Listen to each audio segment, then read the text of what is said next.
You said in that letter to Senator Grassley, who is the top Republican on the Judiciary Committee, that you want him to investigate potential obstruction of justice. What tells you that that is appropriate, that that has happened? Well, let me tell you in the first place, I've served for 16 years on intelligence and 24 on judiciary. The intelligence staff is just that. It's intelligence staff.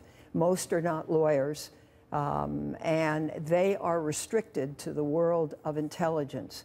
The judiciary staff are all lawyers, most very good lawyers. And so there is an opportunity to look at the law with respect to obstruction of justice, to hold a hearing, and also to have those relevant people come before the Judiciary Committee. I've been very concerned by the fact that both Director Coates and Director Rogers refused to answer the questions when put to them by members of the Intelligence Committee. They were asked, essentially, if they had been pressured by President Trump, and they said they would talk about that in a closed hearing.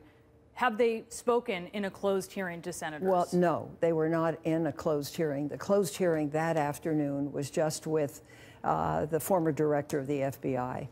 So, but you feel that that's obstruction of justice, even though they've indicated a willingness to talk about it in a classified briefing? I don't know whether it's obstruction of justice, and I don't intend to draw any conclusions until investigations are finished. I think this is very important, and I think the Intelligence Committee is doing good work and should continue.